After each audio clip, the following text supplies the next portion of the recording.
Hello and welcome everyone. There we go. Hello and welcome everyone to the new teachings of Andrew Bartzis. This is our reaction video. We've decided to change things up a little bit and to react to some of the old material. We encourage all of the audience to get involved, leave your comments, and we will be discussing this old material.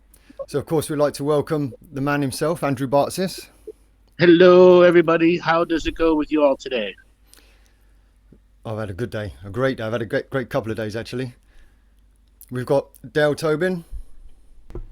Hello everyone. Hello. Good morning, good afternoon, wherever you are. Hello. And Laura Massey. Hi everyone, welcome to this. Should be a great show because I love looking at Andrew's old material and learning something new from it every time. Good to be here. That's right. So which clip have we decided on we're going to do first then, guys? We're going to use the first Galactic history video I did with Lance White. Old stuff. Now, as part of reaction, it's probably been, I don't know, maybe 2 years since I've watched these videos. I've watched them many, many, many times. Maybe a year. I think probably more like a year since I've watched these videos. And even to me, new things come every time. A very unique point in our time, space, and history. And if people are out there that are new to this material, this was done in June 20, summer solstice 2012.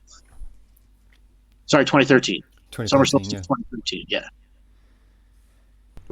And this series was the first series I ever watched, or the first video I ever watched of Andrew was, I think it was episode number 8. I put it on and I was like, what the hell is this guy talking about? And I put it on again. I was like, the information's quite hard to listen to, but I'll keep trying and trying. And I said, yeah, and there we go. So it means a lot to me and my spiritual growth as well, this series. And for everybody that is out there, just take a moment to let yourself go back to being just a deep, relaxed show. This is show inside show, inside show, inside a show. That's a show itself. It's a multi-dimensional show. You saying, Andrew, what, a show within a show? Should we do a show watching a show?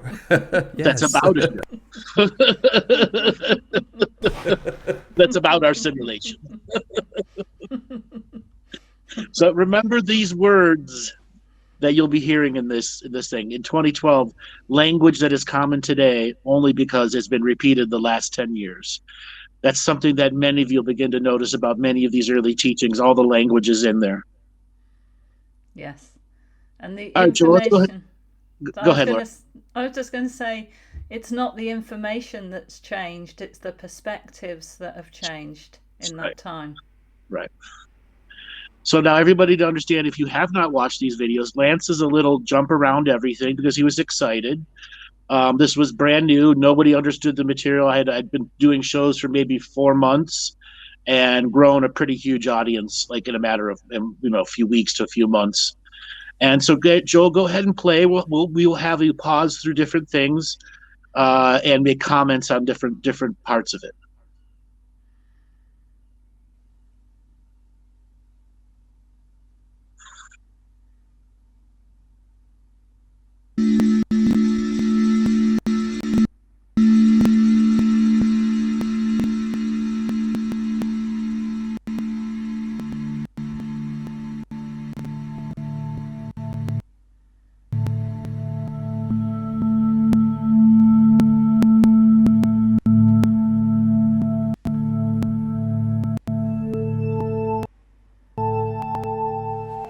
Greetings. Today is June 21st, 2013, the day of the summer solstice. This video is being created at Stewart Mineral Springs in Mount Shasta. The purpose of this interview is to document our galactic history going back approximately 54 million years with Andrew Bartzis, a galactic historian. Andrew has the unique ability to read the Akashic records. My name is Lance, and I'm best known for the radio show A Fireside Chat with Zane Mystic at BBS Radio. So let's meet Andrew now and talk to him. Hi, Andrew. How are you doing? Good today. I'm glad you were able to come to the event here. Oh, yes. Beautiful place here. Well, it's great to meet you, and I I was taken with your information instantly, and so I thought maybe we could start out with your definition of a galactic historian, how you got to read the Akashic records, and we can kind of segue into where. Yes, which is all I want to know. Well, a galactic historian is a person that looks at all the lines of dramatic karma. One planet in this galaxy creates karma that's war-based. This planet creates drama music-based or soul-based. They create lines of drama. And a planet will generally have a theme. Not all karma is bad. Not all karma is good. Some of it's just in between. A galactic historian goes to each and every line of dramatic karma and lives in soul family with everyone, so they see the big picture of all of the karma that's going on in a local part of the universe. What makes it very difficult is you have to have true love with someone that's soul family in each and every time. So the truth about the galactic historian is to become one, you have to go to all of the worlds, live in all their incarnation and reincarnation cycles, and be soul family to each one. When our solar system was built from the ground up to clear out the karma of the universe, everyone was put here. And I'd already lived the lifetimes. There were 4 people ahead of me in this world that had the opportunity to say yes. They said no. When it came to my turn, I said yes. There's 2 people beyond me that can say yes or no if it comes to their turn. That's the basic definition of the galactic historian. Being soul family. All right. Those that come after, if it becomes their turn. So many people ask me this over and over again, whatever happened. Once I said yes, I became a living fixed position of time for that. Now, there are other galactic historians who other frames of time existence, and we all come together as a collective group at the end. But we're each individual being spawned from an individual set of times. And because I explained in that way of having to live in each and every soul family's lines of galactic level drama and have true love in each one, you must understand the magnitude of what that means. You're running 2, 3, 4, 500 simultaneous true love lifetimes by one master soul.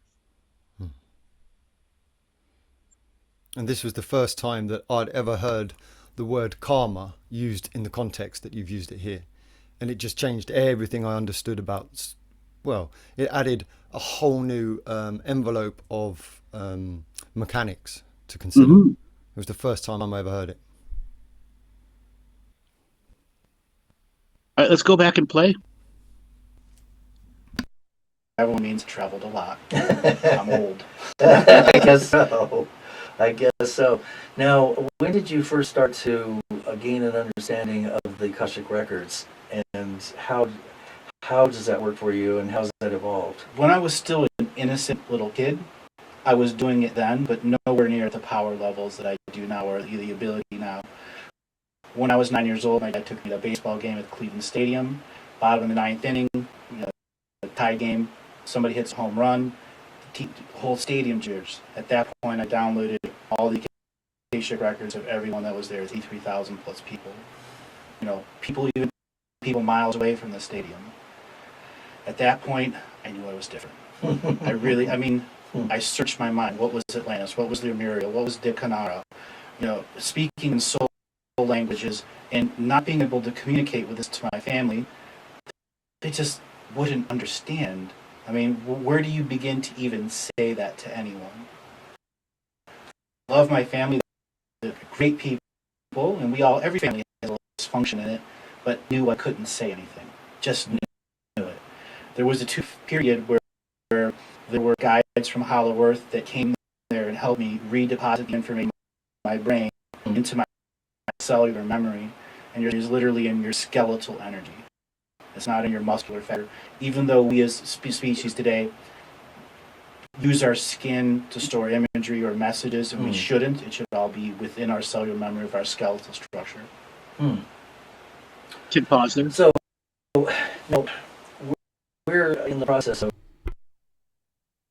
the teachings of the skeleton and the observations of the aura begin right there. You guys have all heard me say I look at the atlas and axis. That tells you everything. It's the center of the part of the skeleton how consciousness interacts. Yeah. And that storing memories in your skeleton is one of those things that should be natural process for us, but it has been dumbed out of our greater thinking. Can I just ask, when you're at the baseball game and you had all of the 10,000, all the information coming in, the Akashic record, I know it's hard to put into words what it felt like, Andrew, but what was kind of going on then? As a feeling, as a human, what was it feel like when that was going on? As I got older, that reflection changed as I understood more about what was working around me. So in the beginning, it was a 9-year-old brain getting access to information that the curiosity stream just ran and ran and ran and ran and ran until the curiosity stream ran out. And at that point, that's where the higher soul kicked it in and gave me multi-level planetary consciousness access. So I could communicate with this celestial earth and all of the brothers and sisters and aunts and uncles and cousins and nephews that were related to this galactic drama that I had a direct Akashic record access to from living in their lineage. So is that when you realized you weren't as lonely as I think you were saying Yes, in the beginning? It was a lonely journey to start. Yes, that is where I was able to solidify my internal journey, and the celestial minds that I could work with would not necessarily be that replacement, but more like a set of guide stones of personal daily growth. That to hold on to this power, the personal daily growth was the absolute vital importance to it. And that eventually I would have to teach people of how vitally important it is. We are the boots on the ground here. We cannot be out of our bodies and doing nothing here.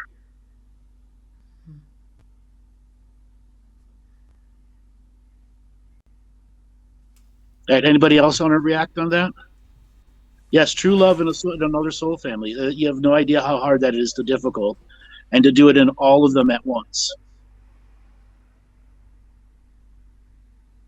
And that when I look back at those lifetimes, the amount of people that were supporting both sides was monumental.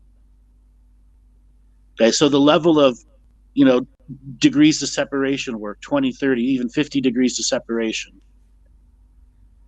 Imagine how far away is 50 degrees of separation at the soul incarnation level. It's multi-universal. Big picture, can you give an example of how to do it even once?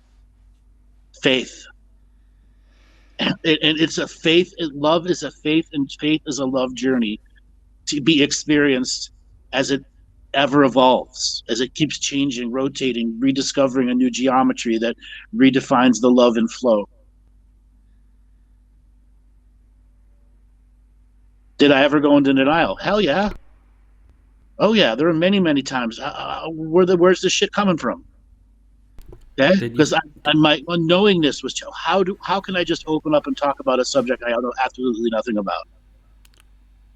And then at what point in time is 20 straight minutes or 40 straight minutes of a stream, which would knock people out before? Okay, I had to learn to control that energy without knocking people out. Didn't you think you were a Galactic news reporter for a while? Yeah, that was early on. I when I was trying to understand what my role in the future would be, and then I'd have no idea how far in the future that would be. Okay, yeah, I thought I was going to be work for any of the big news channels. Okay, and I would give them the update on what's going on in the off-world worlds and what's coming here, and an update on your awakening.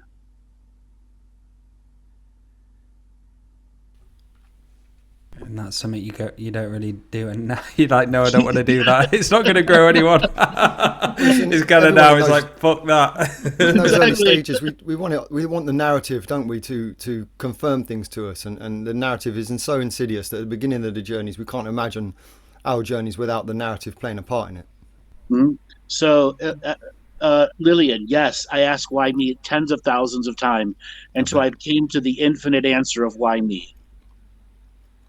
And the key is infinite answer of why me. And the rest is can you maintain the commitment, courage, and discipline to do.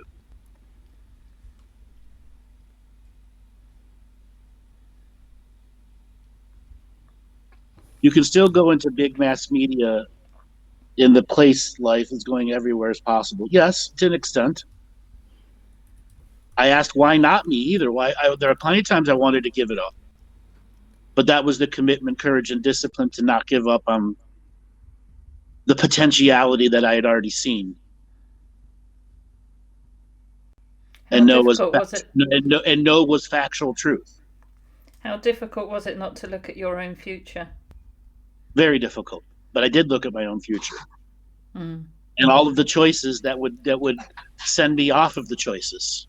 And all the choices that would send me onto the choices, and why those choices were made in that moment of mental, spiritual, personal history. Mm. And all the equations that got to that moment of choice, and what that choice moment did here or there, until I understood the fundamental teachings about choice itself. Because I bet from a young age, if you're trying to look at your future with this type of awareness, then you're going to have to learn the mechanics of the different timelines and choices, free will, absolutely, potentialities. I imagine just trying to look at your future would have opened up a whole new load of teachings for you at that young time. Which then occupied my brain as processing data, which is where I was able to realize that I wasn't getting a single Akashic stream from this world. I was getting multiple Akashic streams from multiple worlds simultaneously. And that's what made me, it's absolutely different than all the others that were doing this process. Yeah. The simultaneously intermixing of multiple Akashic records from multiple worlds, which is why I was counseled by the celestial planets when I was young, to have that frequency built into me like an extra language. The celestial language was my second language, or my first language.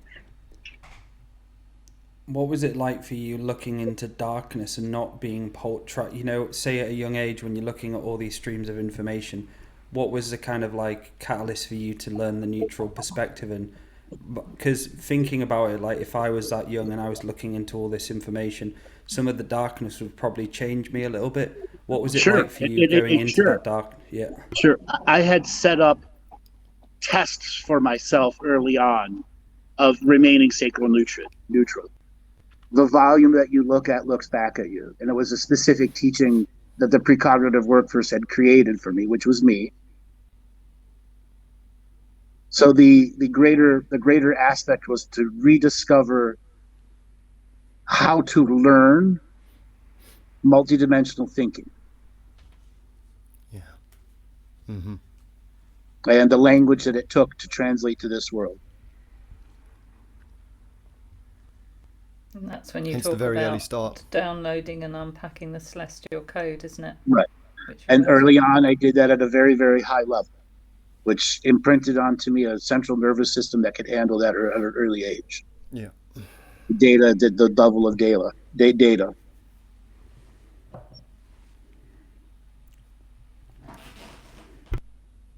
So Lillian, once you mentioned that you came in through the back door into this. Hold on. You go backdoor process. Yes, the backdoor process was, how do I describe this? When you're a part of a soul family, it gives you credits and credentials to immediately get into a realm. If you have multiple soul family credentials that are in opposition, like one says you can get in and one says you can't, there has to come down to the court or the system that allows it in, which at that time would be the avatar asshole peoples. That would determine who's getting in and getting out. Well, that's no longer a process anymore. But back then there was a way to manipulate the spiritual contracts, which was like a backdoor entrance.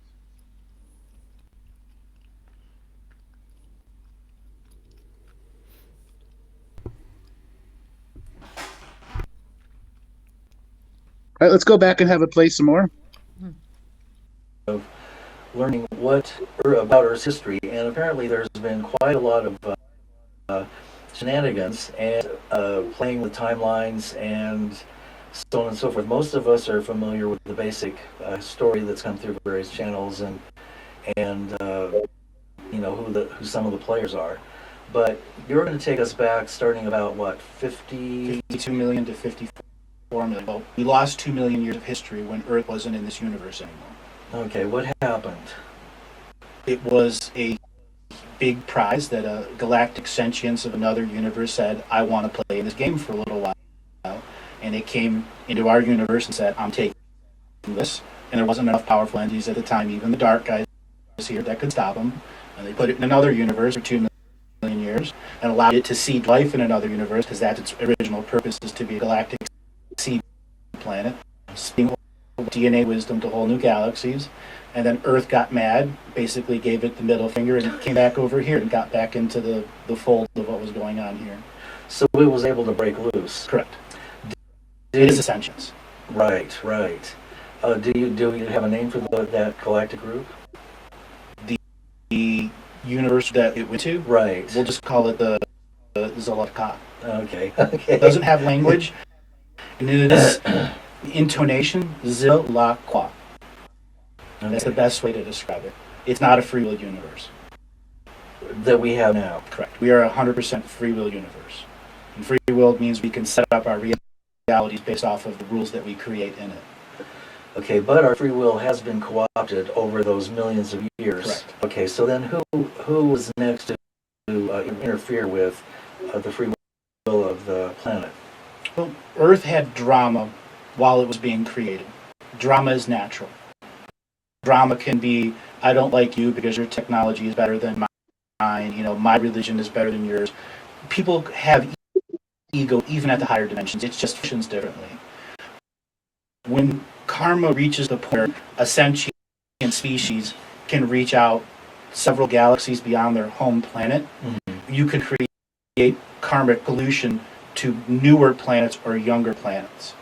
Earth was one of those that brought good pollution and bad pollution to thousands of worlds. Earth, when it was first rolled out of the seventh dimensional galactic seed planet, its purpose was to have these chakras on its planet that are called wombs, W-O-M-B, like a woman's womb. There, and lived above the womb chakra, their sentience would be influenced to create DNA wisdom through interbreeding with other species, through scientific or spiritual creeds.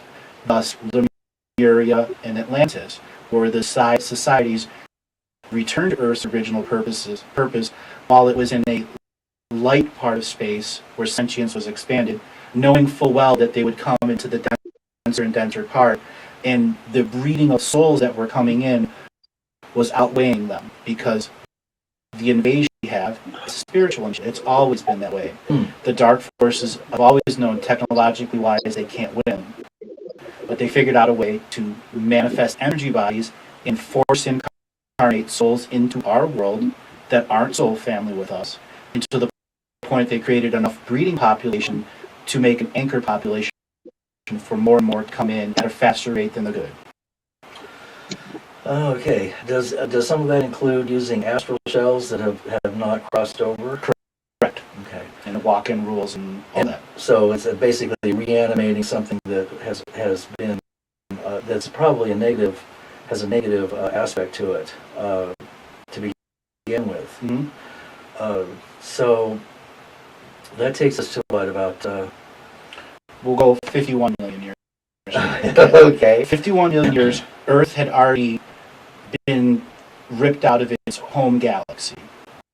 The original dark forces that invaded from the war galaxy came here and saw Earth and said, that's the prize of the prize of the prize. All these other little planets were nothing to them. So they captured Earth through spiritual invasion, outbred the people there by creating more corrupted souls that caused political devastation, land devastation, and dramatic wars with other places, until finally there was a core group of dark beings who took over the chakra system and the unity consciousness drive of Earth, and then teleported it against its will to another galaxy. That first teleportation greatly injured Earth. It was near dead. And Earth gave out a cry to the universe and beyond, I need help. Massive migrations from the 7 universes ascended on Earth and overbred the dark forces there, kicking them off, but they still had the first interlinking of the anchor societies there. When Earth began to go through its healing process, that would essentially be the dinosaur age. Okay. But sentience had been removed from the surface, but brought into it. Okay. So there is the setup for the Lemurian, the rise and fall of Lemuria, rise and fall of Atlantis, and to the control system that we are here. I remember this. I remember this being around about the time when everybody was woo-woo about the Great Awakening, and this was the first time that I'd heard somebody actually explain in a way that made sense the situation that we were in and why we were in a position for a Great Awakening.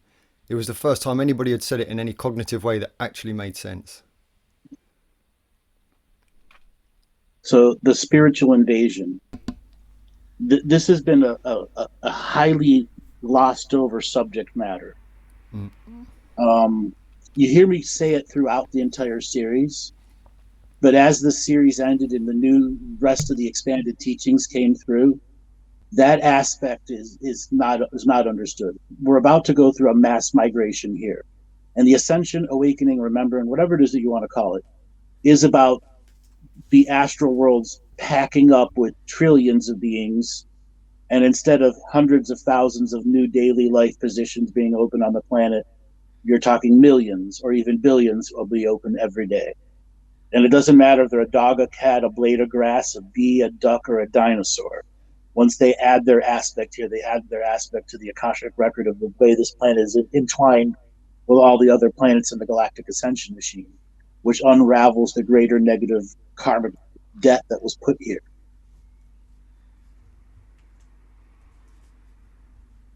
So the so-called anchor society of the dark is in perspective much less.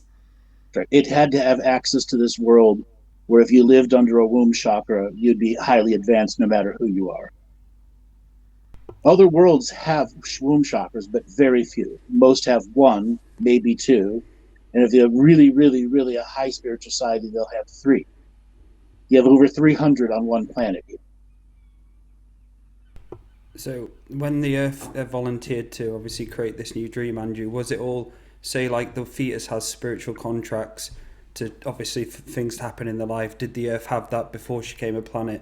Did she have all these contracts and knowingness? Oh yes, that also led her into the bigger thing is, how will I create life for planets and galaxies that are not yet in creation? For I will have a hand and foot and body and soul in the future creations, past, present, and future. That's elevating the celestial societies.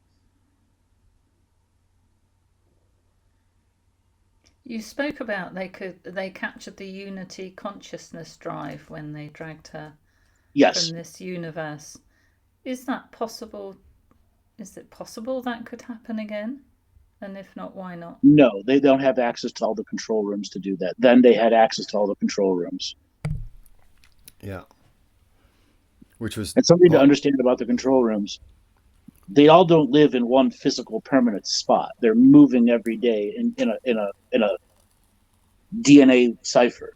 If you have to have the totality of human potential DNA to activate all the rooms simultaneously. I tried explaining this, but it was I simply decided to give it as called a DNA cipher. Well, the cipher is an immense amount of DNA code that unravels the human potential. And if you don't have that exact DNA code, you won't get access to the rooms.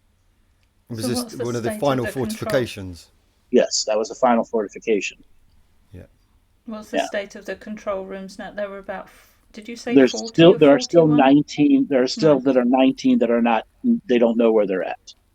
Okay. Well, I just said they're constantly moving. So the existing ones that they have move all the time too. But they just have the front door code to get in so that they can begin to enter the DNA code. You don't enter the DNA code in one place. You have to enter it in all of the nodes simultaneously.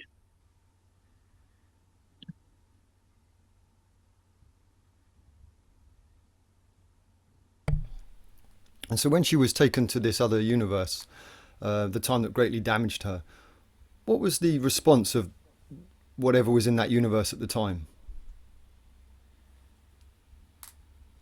Say that again, you broke up. Excuse me. So when she was teleported and she went to the other universe and she was very badly damaged, what was the response from that other universe? Did it expect it? Did it play a part in it? Or did it happen against its free will as well? Well, that's what began a bigger possessionary rule. The possession is 9/10 of the law. You heard that term before? Yeah. Possession meant everything to the higher celestial forces at work there. And to get other celestial forces to do things was challenging because they operate over extremely long periods of time. So it did create a lot of issues on many different fronts. But ultimately, Earth could have said no, and she didn't. Right. But that was part of biding her time and healing her way and understanding that as she phased back into reality, the mass attractions of this planet would happen no matter what. Okay? And she would be better to deal with what's coming if she had her own internal structures redesigned so that the mass spiritual invasion would happen. Right.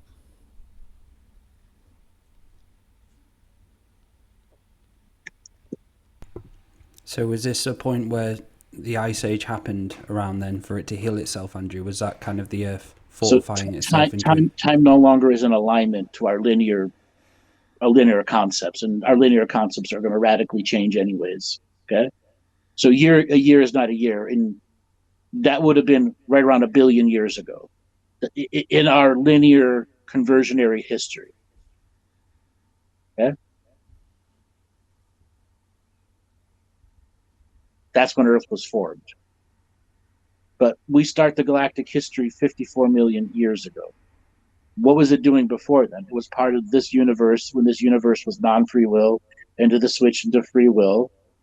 Okay, it took time to grow this planet into the finished machine that it was, and within, it was going through its finishing touches. We'll just say when the war world invaded and decided to take it as a prize, the war galaxy. Okay, and I use such simple terms. You got to realize war was new to the galaxy then. That was a new concept. Think that. Beings that were lived tens, hundreds of thousands of lifetimes and they'd never experienced war before? That's how long it took free will to dilute itself down generation to generation to generation. This is about, free will remaining connected to the light and free will, not connected to the light. And that was a journey many beings went down.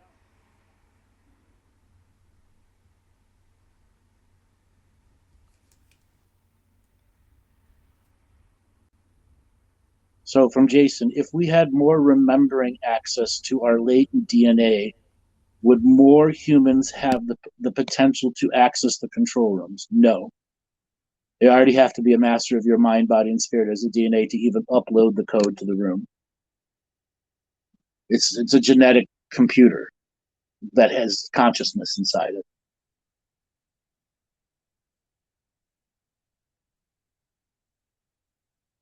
All right, do we want to go back to the video? Yeah, let's do it. An ethereal realm, so that the surface that we live on, this is the graduating timeline.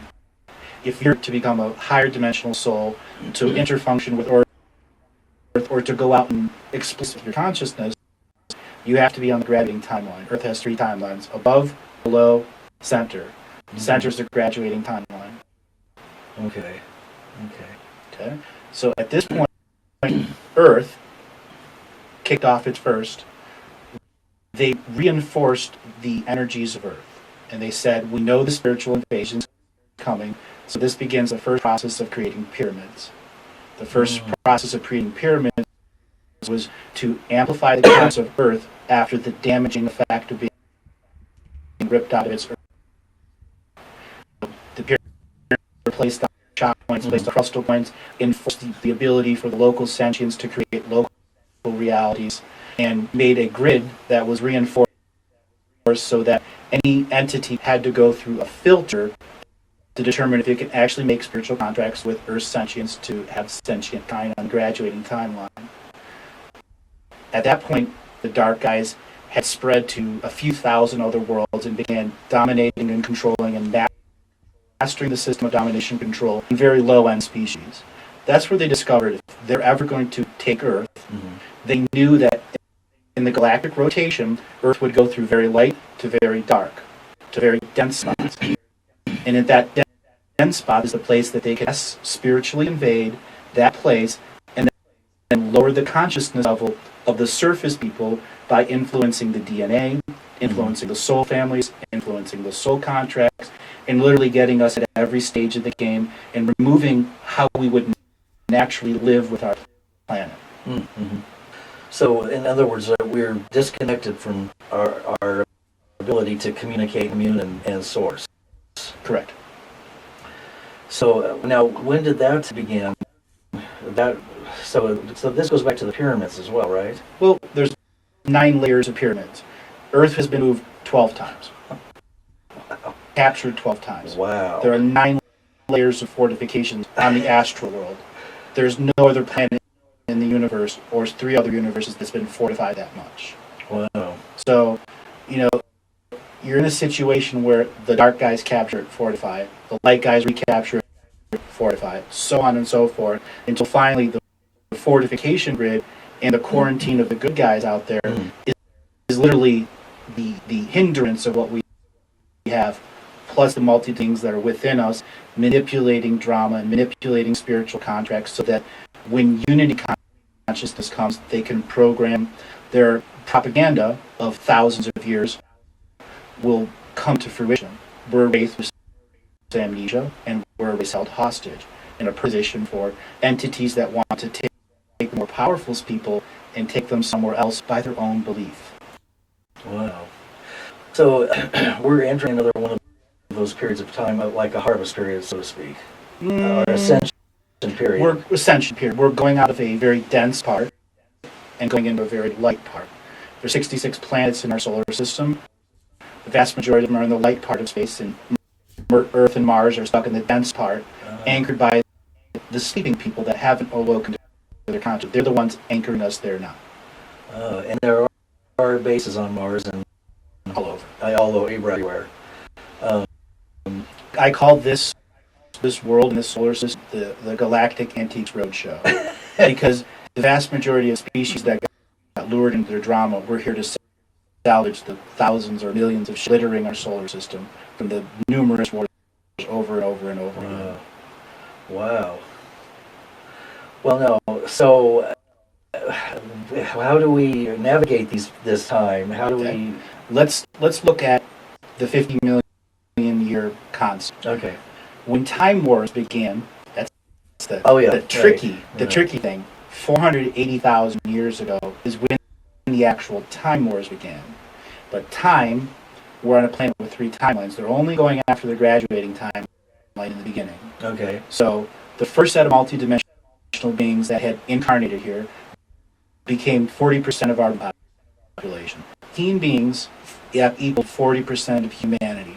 At that point, it was nearly 70 billion people in this world. That's a lot of them. Wow. That's how they got soul family status with everyone. They then brought in dimensional technology that was meant for vessels only and installed it on Earth so that they could take one continent out of a timeline and put it back into a deep, distant timeline, one by one by one by one by one, so they can get to the point to create what's called the first species of Earth. There are 72 first species of Earth because every time Earth was recaptured, they tried to re-erase the timelines. But once you have sentience that's born, you can't erase the sentience, and Earth has to adopt that as a first species. So the time wars are all about creating the first sentience. Well, we have 72 first species now. Wow. And as many as 6,000 different refugee species who've come to live on our world because their worlds are being decimated or destroyed. Wow. And Earth has always been this point where souls migrate to it, they migrate away. I call it like, the ducks in the winter, you got the massive flowing flows of ducks going that way. But Earth is this migration center because it has a graduation timeline that's very impressive.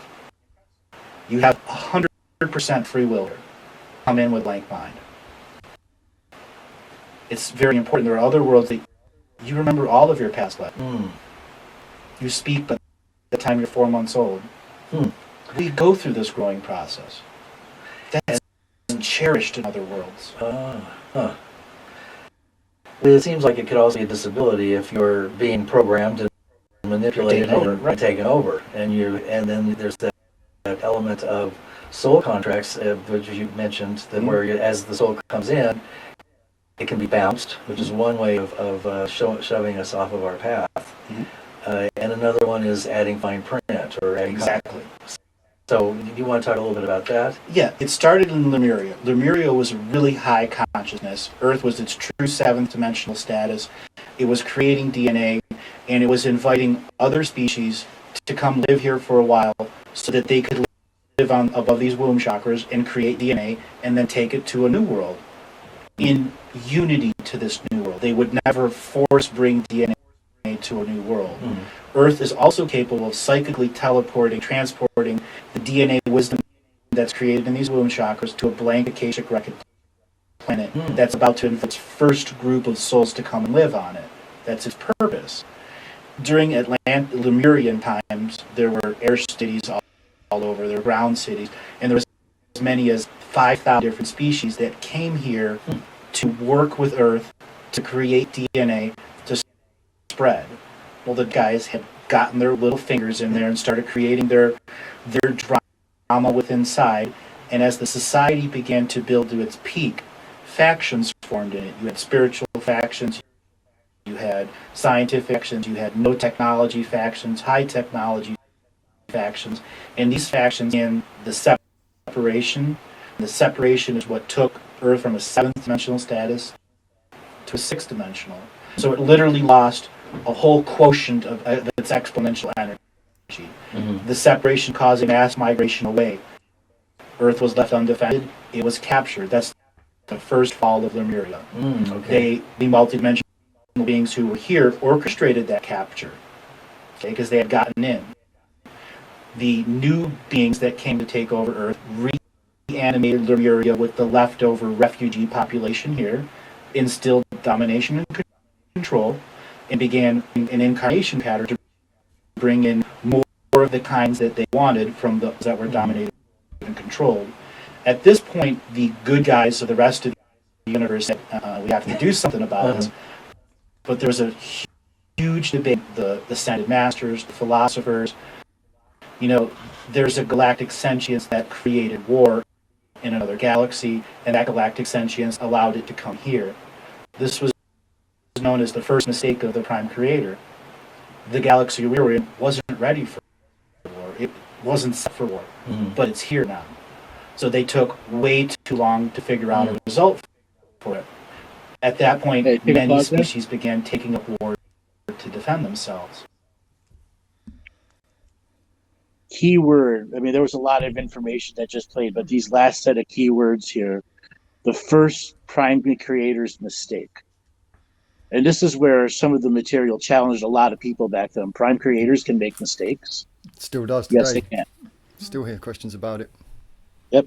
Yes, they can. They are fallible, just like the Pope.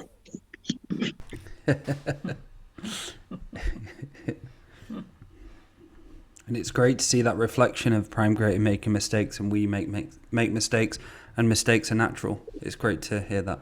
Mm-hmm. It's the concept of free will as well, isn't it? You know, free willed universe, free will galaxy. So we want to bring war. War comes. It's a great concept. And this last part here, this galaxy wasn't ready for war. Especially when you think about how war. Oops. Go ahead. So my internet's a little sketchy. Yeah, what it would have been like to have war that was perfected on other places and spaces, and then all of a sudden cast upon a galaxy that wasn't ready for it, that had so much technology within it already. This is a frightening concept. Yeah, so somebody is asking the big picture, what was the wisdom in creating war, if any? Well, the whole point was free will. What are the excesses of free will that war can open you up to? Mm-hmm. It was about exploring free will. That's why war came through, as a rapid acceleration into the free will choices that can connect you or disconnect you to source.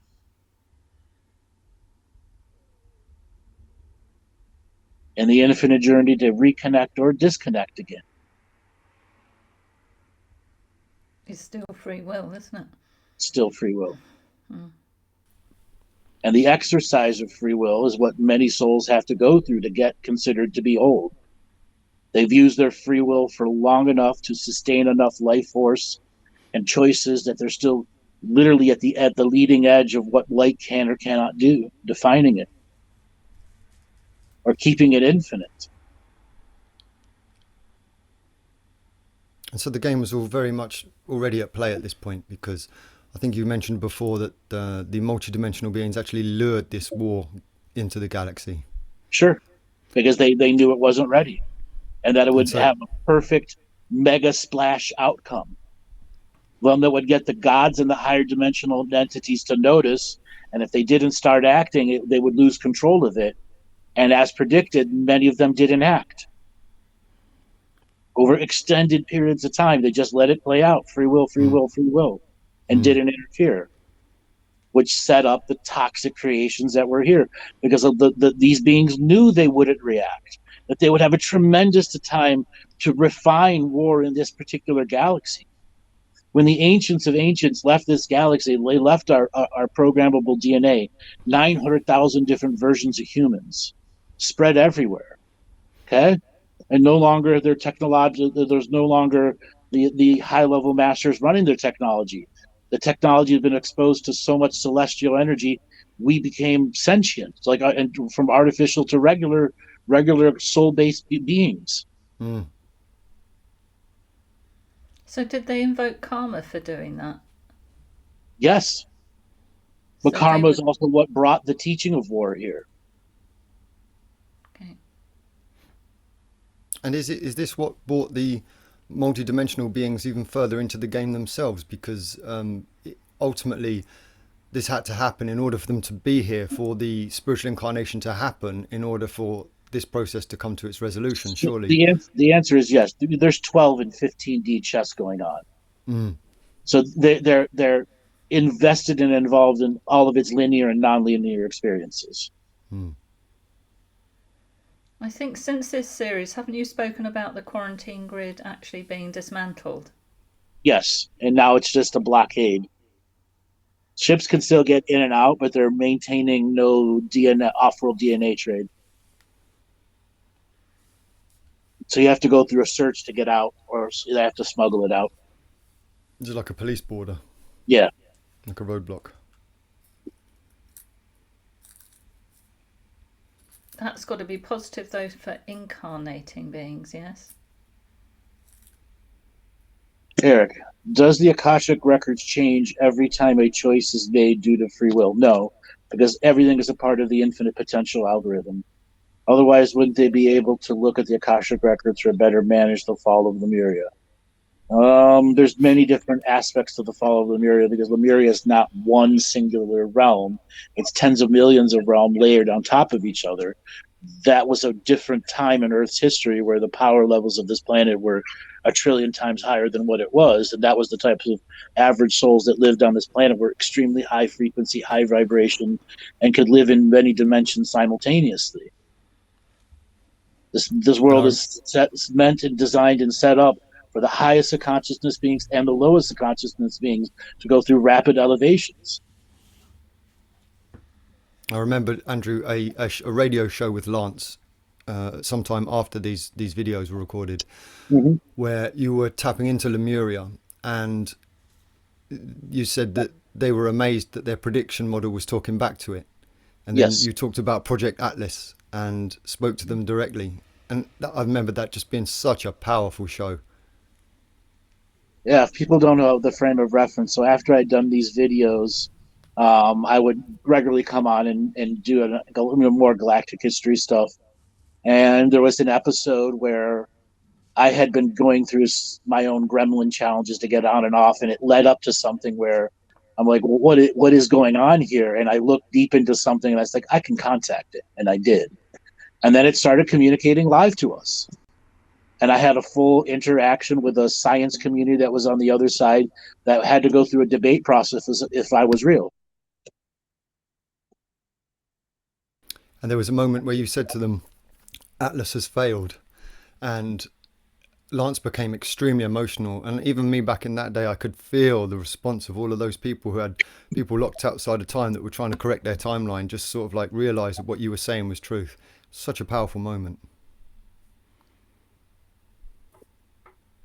Atlas has failed.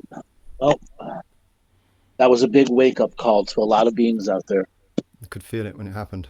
because there was no way to get concrete proof if it succeeded or failed. Until finally, I said it failed. Within their own prediction models, it spoke back to it and exposed its own failure. Powerful. Yeah, it brings tears to my eyes right now too. Yeah, man, and just powerful. See, that's the higher spirit working through me at that point, knowing that what would humanity hear? What would they really hear? Frequency, vibration. What do trillions of souls share in common? The last ditch hope to save our conscious record. Okay? To not be forgotten. Can you just explain to us what Atlas is? Because Big Picture would like to know, and so would I.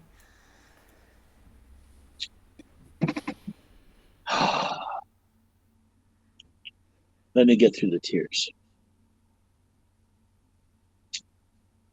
Atlas was the last hope that our gene seed, the totality of what we were, that were both Lemurians and Atlanteans, who were time-traveling races and species and cultures that just happened to land on a common timeline during one of their many great evacuations. And they fought each other for a while, and then they stopped and realized that they were each other's ancestors. And so they took all of the gene records that were living on the surface, subsurface, and astral, and codified it to a gene seed, so that the Atlanteans and the Lemurians would all have a actual line out of uncreation or being a forgotten being, where your Akashic record was, physical record was lost, but only existed in the astral frequencies of the planet. Or if it was a strong enough timeline erasure, even from the planet's consciousness also. And it was an attempt to make sure that no matter how minimal the connection you have, that there would always be a way back into time. Because of the time erasures that were eventually coming and consuming the planet from the multiple timeline wars that had created uncreational events over and over and over again. And Project Atlas was the attempt to connect everyone's gene seed together and give a way out, and that represents there was no way out. There would be billions of years in the freaking repetition. The hairball, that's what I called it.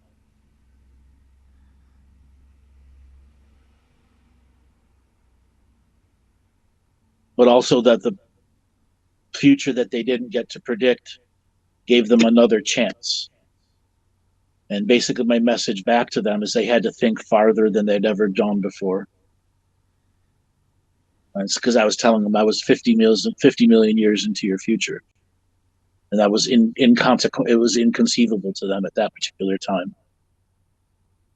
I would have been a million degrees of separation, or a billion degrees of separation to them. You got to fathom that. Really just ponder that. Now, I've gone back to this moment, and I was not the only algorithm to talk back to them. I was like the 20th. Okay? How did they know you're real then, Andrew? You said they didn't know if you were real at first. I said, prove it. I'm inside the program. Turn me off and I'll turn myself back on. They went through a challenging process, a debate process, and I entered their debate fields too, to prove I was a living being in a future. Sounds like Neo in the Matrix. Yeah. Wow. Wow. That's some cool shit. Yeah.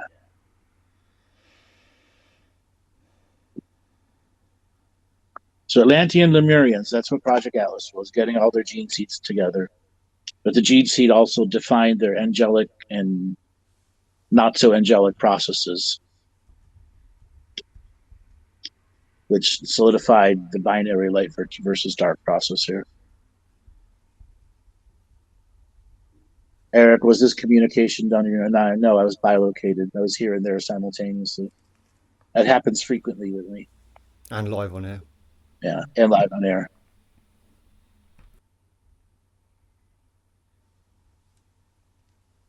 The big picture, in that instance, I went backwards in times and connected to their quantum computers of their history.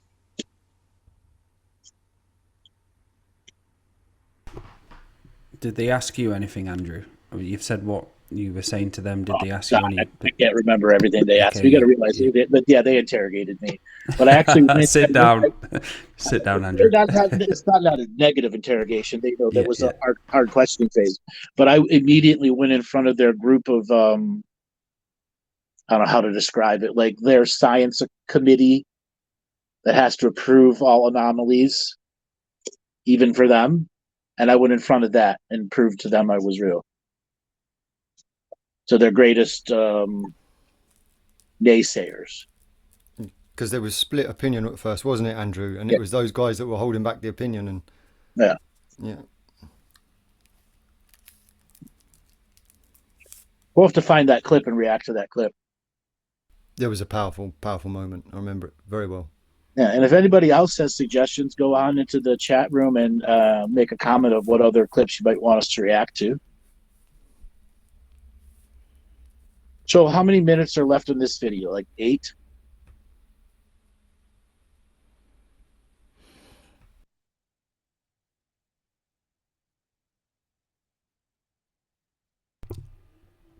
Five. I think we've got 5 minutes left, have we? Yeah, we do. Okay, let's move on to another clip because it's just a bunch of nothing significant at the end. You guys want to pick another clip? I don't know about me. Does it feel right continuing on with Galactic history? I think it. Let's move on to another clip because there's nothing really left in that one of significance. Should go into number 2, Joe.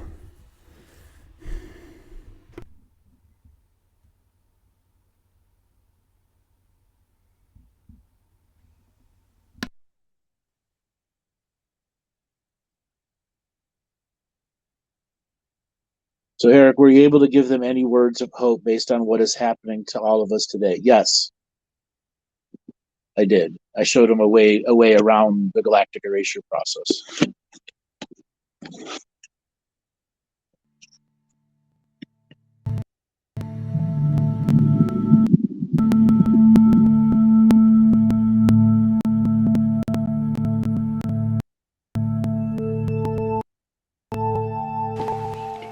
Okay, we're back. This is part 2. This is Lance with Andrew Bartzis. How you doing? And we just left off talking about the Lemurian era leapfrogging into the future to make corrections. So maybe we can pick up where we left off. Okay. Lemurian air cities are a local reality that literally is in the air. But in between the cells of every atom is an infinite amount of space. So an air city can be out of reality and in between the cells of the Earth and still be an air city out of phase of reality. So when they began to create dimensional that created time travel effects, the air city would go into Earth and then time travel that piece of rock and come back into air so that they can influence the timeline on a soul family level and on a DNA level. The people in the air city were looking for versions of themselves to correct. Some of them may have gotten darkness instilled into them. They would healings on different people. They would at times literally create an invasion force because at the time the dark would have had to plan it. Going through time, making corrections in a system where you have 5,000 other species creating time travel effects isn't easy. So you need a lot of cities to continually counter this.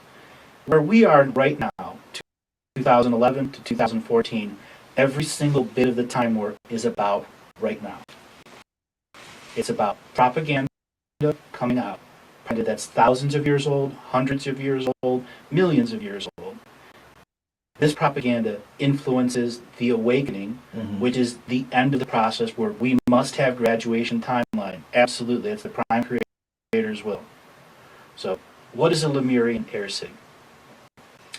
A group of people come together, manifest, and with that energy create a very dreamlike reality. And that dreamlike reality takes form in the upper atmosphere where the aurora borealis is. The aurora borealis is the Earth dreamtime sentience, and it's where the sun brings energy to it, so that that system of energy has reality behind it. The ship, the city itself, has its own version of a unity conscious drive, where it can go to any part of the galaxy or any part of the universe, as long as they can remote view or remote experience those other places. After Lemuria went through its first fall and went to its raise again, we go from, we'll call it 30 million years. Okay. Simply because they had to leapfrog backwards and they had to frog forward. Then they had to figure out each time Earth was teleported, the old timeline wars ended because the XY axis of the planet could no longer be used as a function for creating a timeline. Right. But the sentience that was part of the old timeline was still on the Earth, and Earth adopted those as new first species. Those new first species became part of the Lemurian society and left. Oh. When they left, they migrated away and became part of the polluted reality that was out there with drama and got forced back here. This is this endless come and go from Earth. Lemuria's second raise, where it fell, and it raised as the air cities figured out this timeline between here, this time between here, and that part of vibratory space. They could try to push out as many of the negative incarnating souls that were being forced at us from as many 1,000 or 7,000 other planets that were under domination and control. Wow. That's a big job. Successful have they been at it? Well, here now. Right. We're here now. Well, yes. So the really exciting part to me is that all of this has to be wrapped up in 2011 and 2014. Correct. So we are in the final. We have to have graduations. We have to have graduators. And what happens to the people who are not, quote, ready? Is that even an option? Earth can bilocate and create multiple versions of itself and allow the separation of densities of people that are ready or not. So that's where you have this concept of different timelines for people who are totally asleep, people who do not want to awaken, who would rather just continue on like this and have an experience of light and dark. So that is a possibility. It's through dream time, though. Oh. So we are a unity dream time society. That our world is set up. We have a global dream time. Okay. All of our people have a global dream center. We live in sacred geometry cities that prevent us from going into the global dream time. Okay. The event is all of us for a brief second experiencing unified global dream time. Okay. And the more and more we get exposed to it, the more and more the awake people begin to experience synchronicity, deja vu, shared dreams, and then the next layer up of awake people begin to interact with the two and teach. Like, you have a kid that has a shared dream with a mother or a father or something to that effect. It spreads, and there's no way the system can stop people sharing that one-on-one. One-on-one. Right. Even though there is highly developed technology to observe, monitor, there's mind control, and so on and so forth. Now, you mentioned the event. There was a television show that came on and was aired briefly called Event, about everybody collapsing and unconscious, and they accessed their future lives, and I don't remember the whole story, but it seems like it was a foreshadowing. And doesn't the dark use the Hollywood film industry to see soft disclosure? Yeah, soft disclosure. yeah. So they can say, well, we told them what was coming. Well, soft disclosure exists for many reasons. At times, it's just a really creative person coming up with an incredible storyline, Right. and at other times, they're influenced that say, do this because it needs it, Right. or Right. you have other people creating things to create disunity and propaganda. You know, we've talked about Nibiru and Planet X. It was a real situation with a real planet. It's been moved dozens and dozens of times. We, as a species, every time they re-air the series, bring it back. They've had to install technology on it that literally keeps it out of phase, so our fear consciousness doesn't remanifest it. Wow. Okay? Wow. And Interesting. why Nibiru? Because in the past, the main domination and control beings had parts of themselves all throughout the timeline that could communicate central hive location because it's all the same being. Okay. There's over a million different things that are of these 15 beings. 17 million of them now. Wow. How does that all get resolved? And what is? Let's hear more about the event and how that. Okay. Have you seen that? I just described, well, I'll use this one I used before. You have children sitting at a breakfast table before they have their first period in class. Preschool's got that. Yeah. I had a dream that said this. Take a pause. And the kid, guy had the same dream. Same kid and the kid over there.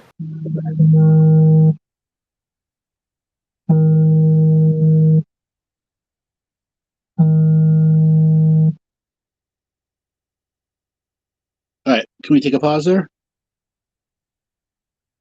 Sorry, it's a phone call coming in. Hello? Hi. I can hear you. Okay, what did you think of that clip? Yeah, so many questions. Can you is it Unity Consciousness Drive? Is it like a planet engine? Yes. Okay. And when we're all operating in global dream time, separate of the sacred geometry cities, we're in natural living, we'll be able to move the planet or multi-located in many places at once. Because the journey to being a galactic seed planet is not one planet. It can be many planets, many times, in many places and spaces, offloading the genetic wisdom that it creates. That's why the gene seed was so important before. It was the totality of what the DNA was. And it's the Unity consciousness energy that moves it? Correct. And that allows it to be in many places at once. And did you say before we had snippets of the Unity Dream Time before, like Yes. happening? Yeah. And what's that? Is that still happening throughout as we go Well, forward? The event happened in August 2014, but what does that mean? I missed it? No. It just means there was a moment we were all connected, which means that the infinite potentialities have ended for domination and control. They no longer have an infinite process. Debt has been reduced enough where it's no longer infinite. And we come to the Souffle's kicking in cooling the can down. process. Ready to be eaten. So Andrew, the air cities, are they still able to interact with us now? Or, Oh, yeah. because I know one showed up recently in China. They all the time. Right. And this Santo is is... Sorry, go ahead, Del. You go ahead, bro. I was going to say, and this is the Lemurians and the Atlanteans reaching out from us from their time. Correct. And is that through karma, or is it a resolution process, or is it a It's mixture? a resolution process and karma too. It's all of the above. And Santo says about the original species, how many were there? Going forward into the awakening, or whatever you want to call it, do we all become the first species of Earth? So there'll Yes. be, everyone has that. Even though yeah. there's 72 separate ones, we all become the macro first species of Earth.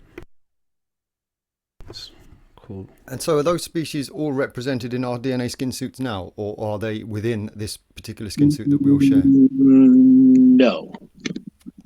So So we, this world features about 140,000 unique human skin suits out of the 939,000 that are potentially out there. Okay. But we have the best and the worst here watering itself down and pumping itself up at the same time. You have DNA that makes you subservient to certain personality types. That's why sports and news media personalities have so much power, because they have ancestral karma connections between them. Okay? All that stuff is being used when Dan Rather was, the CBS news guy, or whoever was the main news guy. You that was the trusted news source, and that person had a tremendous spiritual charisma behind them. Okay? yeah. And so the original first species, their representation with us at the moment, would it be that then other timelines are going to have to mold with ours in order for the remembering to happen, so that these other species come back into our Yes, reality? yes. Which essentially means we go back to Earth being broken up into 8,400 separate surface times. So each facet of Earth, there'll be 8,400 facets on the planet. Each facet will have its own unique frequency of time. With that, allows all the other blocked out timelines of negativity and positivity to naturally have a linear flow into the now, with a reduction of karma included.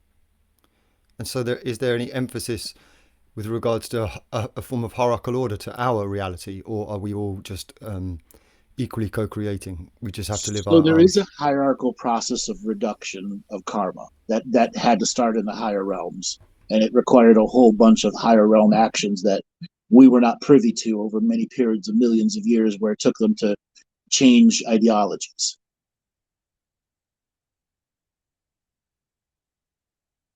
Okay, and then a greater acceptance of world seeding with greater intelligence. In the past, many of these higher light beings, they seeded a species that came after them and came after them and came after them. So there was incremental growth of different perspectives of how to grow life, versus the mass perspective that was humanity, that was spread between the 12 galaxies that were in contention with human DNA, body, 2 arms, 2 legs, human reproduction was a dominating skin suit. Okay, it outweighed many other things, which created a grander scheme of thought, and how to use those things through free will. Were they truly machines or not? Many other cultures saw them as machines until they started gaining very unique, weird karmas that they never thought would come to their types of species. A collective debt for enslaving something without an awareness they were enslaving it. Hmm.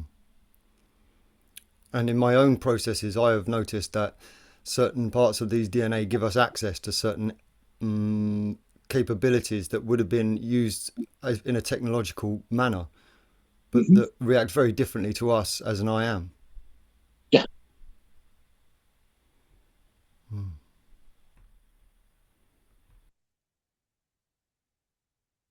So can we meditate and focus on the space between particles and become out of phase? You can, but it would be detrimental to your greater health. You got to figure out also how to come back in, and it's a skill to learn to get out, and a different skill to learn to get back in once you phased out. So if you're going to take something on like that, you got to think big, not small. What's the relationship of the separation of densities to the species? I.e., is it a single species experiencing this? Multiple species on this planet having this experience? It's multiple species and multiple sets of timelines. Because you could have species who have a surface life and a subsurface life, and then you have others who just have a surface and an astral life. And then you run across the rare few that have astral surface and subsurface life simultaneously.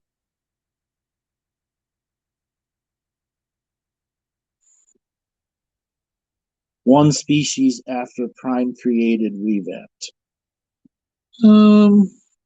Yeah, that was when I was trying to describe what was going on before. But this particular space of incarnation got dominated by the human skin suit.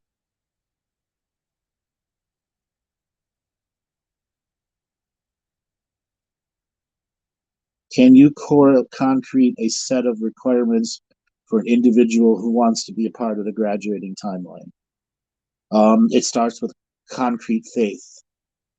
What is faith? What is spirit? And the journey to start with trusting that. Is there a scientific way of doing it? Yes. Am I the one that will tell you how to do it? No.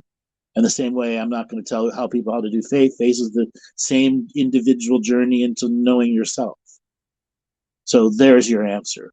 Knowing yourself, questioning yourself, learning about multiple forms of observation. There's not one perspective, it's a million perspectives. And if you can only generate a handful of perspectives, you're missing out on the million of perspectives that give you the greater understanding of why a world works like the way that we do, because our reality is layers upon layers upon layers. Visible and invisible, seen and unseen, acting and interacting and creating and co-creating and non-creating with different aspects of ourselves to maintain infinite potentials here. Again, the surface is the graduating timeline. It has always been that. That's why it was the most coveted spot, but they wanted to turn it from the most coveted spot to this where you become a cow in a field constantly being harvested, instead of it being the most coveted spot, because they made it such a challenge to live here.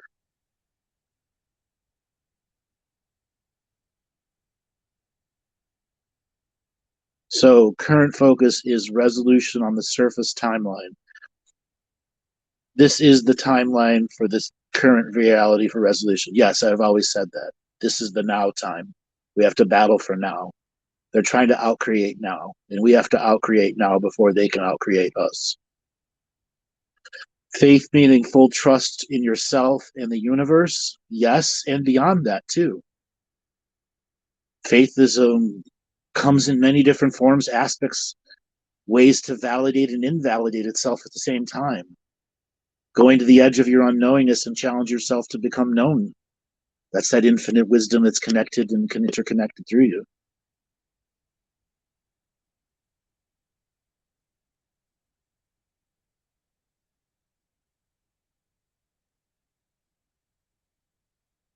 Yeah, the Atlas had failed recording. You might be able to find it on Friends Who Like Andrew Bartzis on the their Facebook page.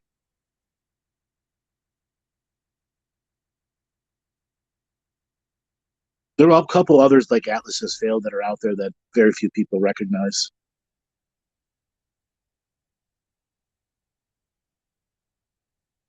All right. Anybody have any more questions on that?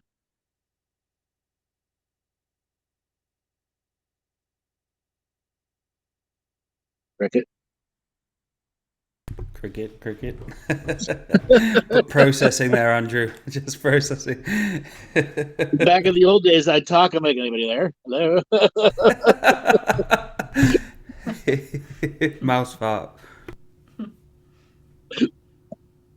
Like when I first started doing interviews years ago, it would be like that. I'm like, anybody there? Hello? You haven't said a word in like 10 minutes. Hello? Did I know you? This is quite nostalgic, actually. This is I haven't heard you talking this way in quite a while, and it seems like there'll be a lot of people, new listeners, who have probably just been fed by self-mastery. But this is in the days when Andrew spoke about concepts that no one had ever heard before and that no one has since. It was completely unique and continues to be absolutely unique material. All right, so the big picture, does that mean 0% reliance on spiritual teachers? At some point in time, we have to stop riding the coattails of teachers. The guru system must fail. We need peers in our life no matter what stage of growth that we're at. So yes, it doesn't mean 0% reliance on teachers. It's 0% reliance on gurus. And it's those people that can do the self-illumination teaching. It's giving you enough to go out and experience yourself, but also to not get hurt. Okay, that's such a vital part. We need to teach people how to experience multidimensional living without getting hurt and without hurting themselves, and giving them the right level of education. So yeah, less reliance on guru types and more authentic teacher types that, you know, live their talk and walk their talk.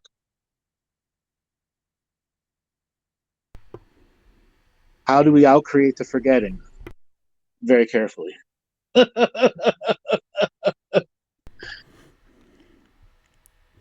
By choice?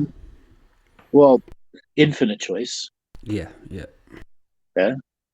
I mean, there is a way that we can create mental, perpetuity in our minds. And if like a couple thousand of us got together and we're always sharing the in perpetuity technique, can we change the overall karmic balance of this planet? Yes, that's called prayer testing. They've done this before.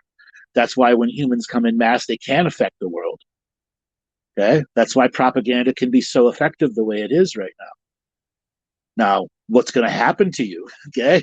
The system doesn't like it when you do that shit. Okay. It has defenses against it, and you got to be ready for it. That's why, like, so much of what I teach is about the spiritual hygiene, and then what it takes to spiritually journey and travel, and what it takes to get access to the records, so you can validate your own truths, and you don't need an external source to validate it. It comes from your own inner knowingness.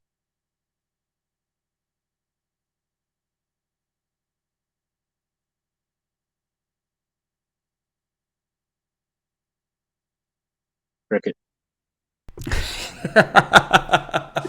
It's great. And I was Feels good. thinking, Feels good to have the cricket days back. I still got Yeah, it. I was thinking the same thing. I was thinking about that today. What you've just been talking about, and like I was listening to this astrology YouTube clip, which came up just randomly on the short thing, and it's great, obviously, to have those at times, but it just seems to me that there's so much of fixating on, you've got a problem internally, that's because of the planet, or that's some motion. But what I like about your teachings is effort. It takes the effort, the discipline, and going into those dark places of your actual self and owning your own shit. And it's hard work, but it's great work. And there's like an easy way, isn't there?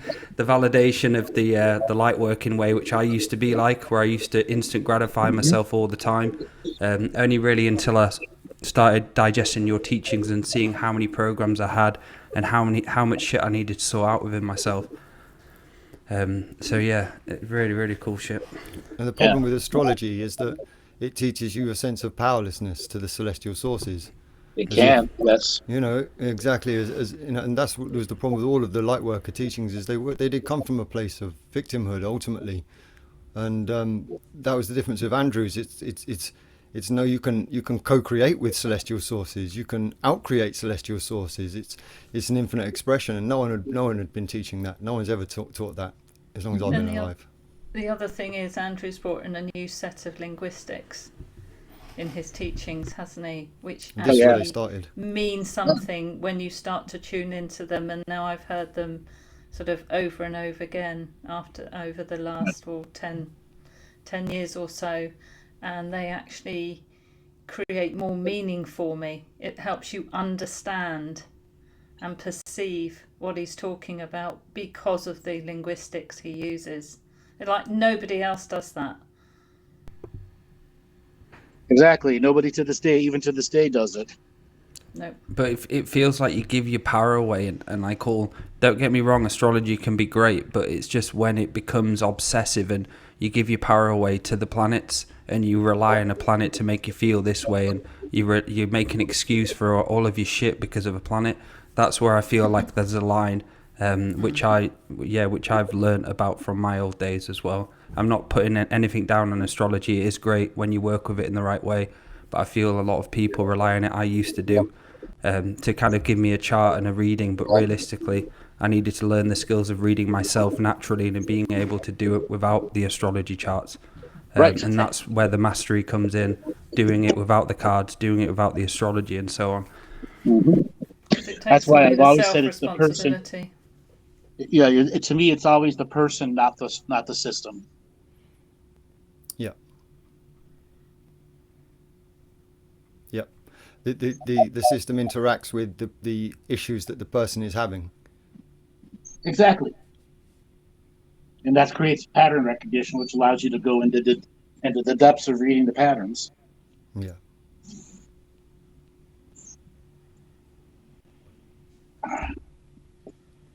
Well, I think we got a bunch of questions here. Hold on. Yeah.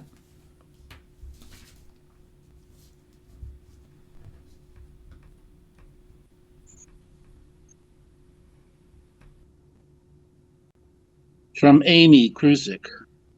Andrew, what concepts have you always carried with you since you were a boy and accepted this responsibility in the ball yard? Ooh. Ooh.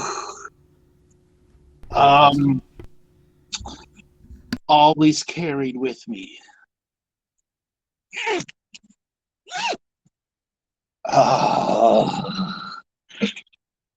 There are times that what I carried was radically different than the Andrew before that. So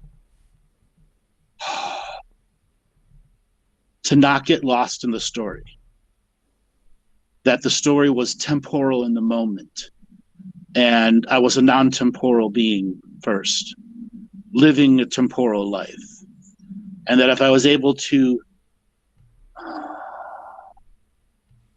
see the many temporal points of view, both inside and outside of time, I could maintain unentangled observer concepts, where I could interact with the system and not change it, yet change it at the same time because of precognitive workforce, upgrading into the greater access, because we all should be operating on a much higher power level. We all have ability to hack the system, but the word hack does not adequately describe what is your birthright, and learning how to use it can be seen as a quick hack.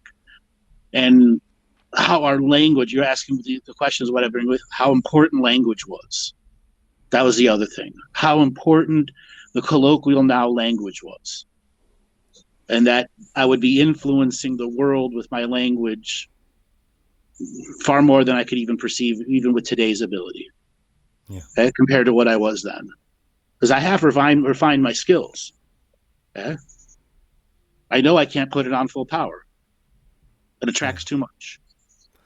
And that, but I can Andrew, stay just under the level where they don't give a shit for an extended period of time and still do just as much work. But also, Andrew, you as someone who knows you and has listened to you for so long, you have an exceptional moral code. Yeah. And work ethic. And that exceptional moral code, I'm sure you must have had that most of your life. And that's something that's allowed you to come to these greater truths, isn't it? Yes. Even the moral code has adjusted as I became more aware of the nuances of life and stepping on journeys. So it was more of how the layered reality world worked for me, and that there were certain concepts, rules, ideas, structures that had to have no language to them. They were just something that I was accepted as the way to function into this reality.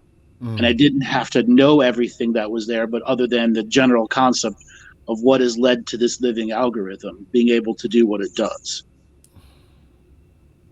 I see. The shared reality rules that made it possible, which was the bigger hack of the Galactic historian, getting it at a time where something shouldn't have individual access to that. So you had to plan a lot of lifetimes ahead, and in that planning, did you, because I'm going to ask a bit of a light worker question here, but the system, say like getting someone like Bruce Lee, obviously he was on TV and so on, what was put in place for you to be able to hide, to be in this reality and to do what you're doing now? Because surely back then when you came here, it was a totally different place, and they're just I didn't come into one body. Okay. I was checkmarked in tens of thousands of bodies, which as soon as my DNA showed up, it showed up on the do not want list. But imagine showing up into 10,000 bodies. They have to individually scan each individual body, and I was bouncing between bodies that were checkmarked and not checkmarked, and thousands of other individual souls who were part of this grand shuffle of cards until the day I got born. Okay. So you basically confused them. I'm here, bitch. No, I'm not. And so on that day when you were in the stadium, when you were a child, and that moment happened, did you see the system reacting to you? No. I saw the system not react to my birth and not react to that, which was more important. It means I got through. That means the sailing was set. Okay, these are the conditions. If you don't get fucked with before this age, okay, you're good. Brilliant. This is the timeline. This is it.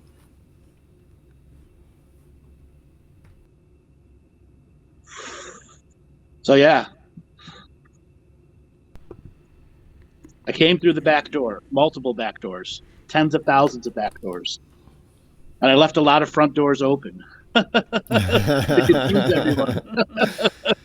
Come in, everyone.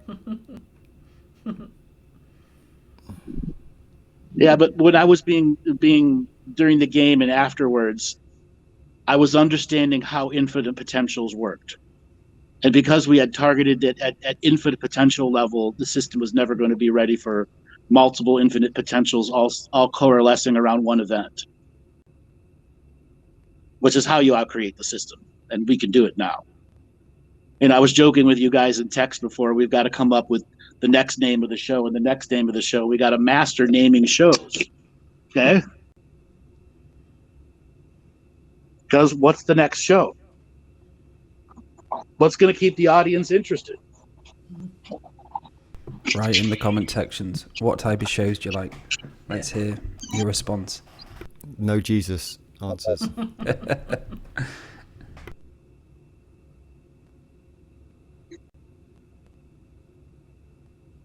So go into that comments and stick it to the algorithm, because every time you make a comment, you stick it to the algorithm. Fuck that YouTube over.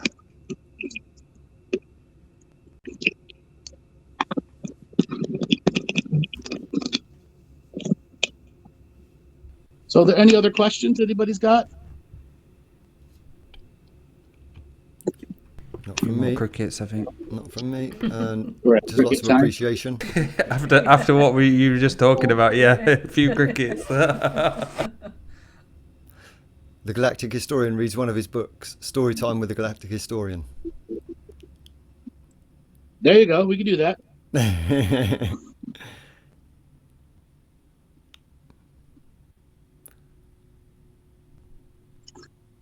So what about the future of censorship?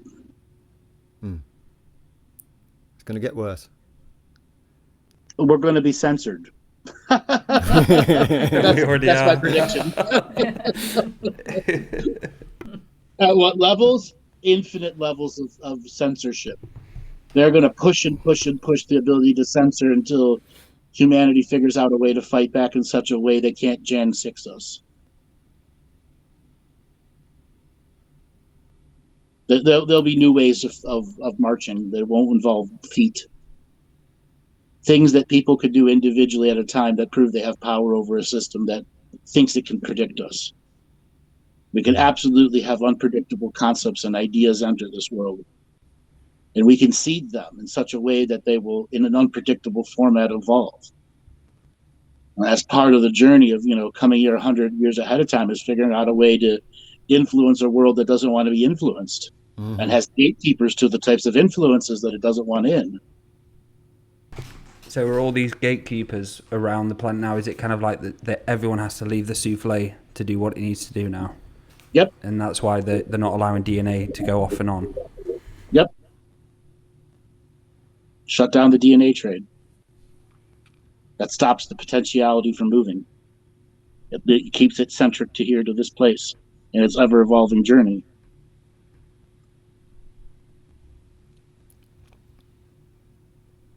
So here's a great little question. What else have other universes learned from ours? Don't wait so long to fix it. Fix it as soon as it happens. The longer you wait, the harder it is to fix. And sometimes it's impossible to fix. You simply must deal with the outcomes. Time polluting here can pollute other places that you never thought would be able to be polluted.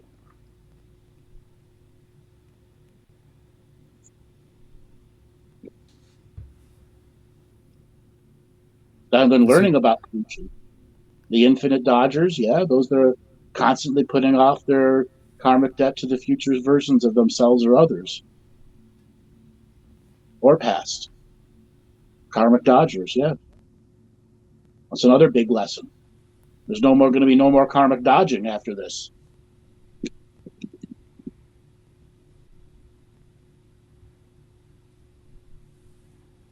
It's more than a tune-up of the timelines. We're going to go from like a 10,000 string guitar to like a 200 string guitar. But in that 200 strings, you'll still have access to the infinite universe. And this galaxy will become non-karma, won't it? It will. But all of the galaxies will adopt it. Yeah. All of the sub-galaxies of this universe, correct, yeah. It's amazing to think of a whole universe that is giving out pollution through time to other universes and places and spaces in between, and not even in creation.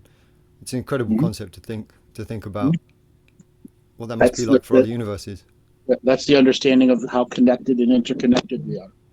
The consciousness in general, as it wants to learn what it can do, what its potentialities are, constantly creating light when there is no light, traveling to the very ends of the known conceptual lines of reality, and saying what lies beyond it. That's the ultimate question.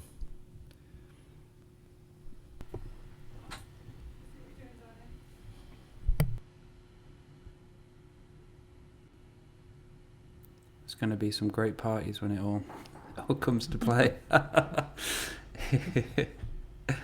bitches. All right, guys, let's call it an end to the show. Dale, why don't you give away for people to get a hold of you? So if any of you would like any psychic surgery sessions, visit daletobin.com. I've got an online psychic surgery date coming up at the start of next month on Zoom. I also do past life regression training as well. So if you'd like a one-to-one psychic surgery or past life reading, drop me an email and be able to get you booked in. And again, thank you everyone for watching. And Laura, Matty and Andrew and Joel. It's been an incredible show, really fun. Welcome. Matty, give away for people to get a hold of you. Okay, guys, so if you want a private session with me, you can head over to toothfeathersmedicine.com, go onto the menu and go onto the store, and you'll see a link to email me. There's also some light language videos on there that are shorts between 3 to 6 minutes that give very specific healings, and they're only £15 each, so it's a bargain for the kind of healing that you get for your money. So go ahead to twofeathersmedicine.com and have a look around. And Laura, give away for people to get a hold of you. Yeah, hi guys. So if you'd like some basic and advanced shamanic training, sacred self-mastery, all that's going to help you out-create this system here. I'm on twofeathersmedicine.com, and it's been a great show. Thanks guys, really enjoyed it. And thanks everyone in the chat too, and thank you, Joel. Okay, you all know who I am. You can go to my website, andrewbartzis.com. We've got a whole new set of products, concepts, and ideas for you to take a look at. And if you like what you see, give us a buy or have a session with us. And we will be back tomorrow for a Friday night game stream and open Q&A session. All right, Joel, take us away.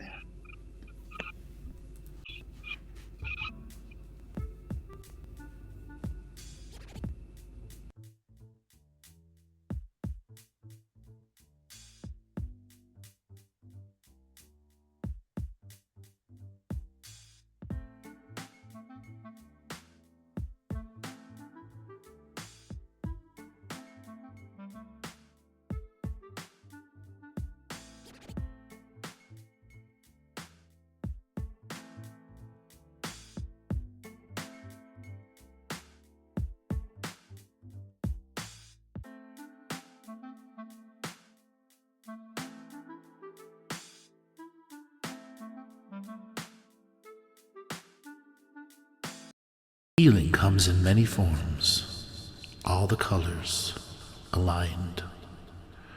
You are free as a dove when you choose, a sovereign state of being. And allow this product to work with the 7 color chakras in our own energy system. Meditations can trigger DNA wisdom and memories in light, out-creating our limited chemical memories.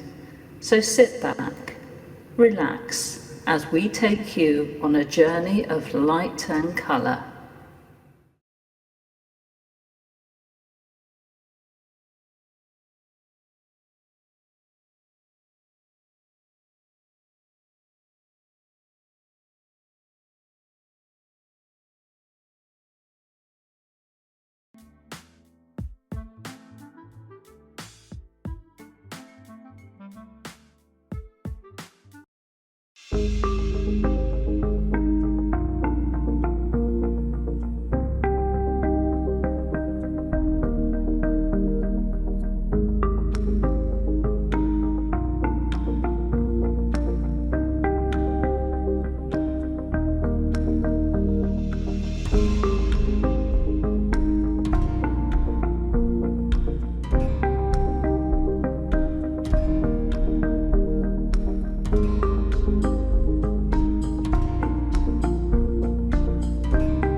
Welcome everyone to the Scottish Highlands Galactic Historian What's Your Purpose tour.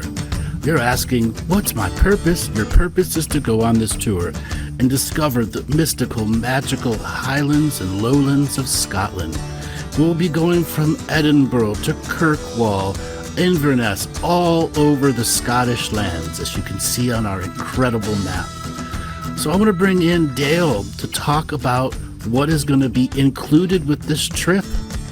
So what's included on this What's My Purpose tour, we'll get a chance to meet Andrew Bartzis, and we'll be able to ask him what our own purposes are, and we'll be able to ponder and try and figure this out in 10 days. And each and every day we will be driving and I will be talking about the histories of the places that we are passing and going to. And a part of these attractions are what we're including in this tour to make it the most memorable tour I've ever been on. Dale, what are the attractions and everything that's included? A Scottish driver and also a guide. You'll have your own very luxurious Mercedes-Benz coach as well. It'll include all transport and ferries, 9 nights accommodation and 9 breakfasts and also dinner included as well. So for the attractions you'll get free entry to Dunrobin Castle and Gardens. You'll also be tasting the fine whiskey at the Highland Whiskey Distillery tasting, where you'll be able to see the spirits being made and created. And we'll be also getting entry to Scarabrae, the Garrigan Blackhouses village, Callanish Standing Stones, which are so famous throughout the world. And we'll be also going entry to the Armdale Castle and Gardens, where we get the chance just to relax and walk around and just enjoy the scenery and the outside and the history. Also, we'll be going on a half-boat day trip to Stafford, and we'll be also going to entry to Iron Abbey. This is your opportunity to take the pilgrimage with all of us through the Scottish Highlands, the 10-day bus tour around the Scottish Highlands. On the first day of the journey, of this 10-day journey,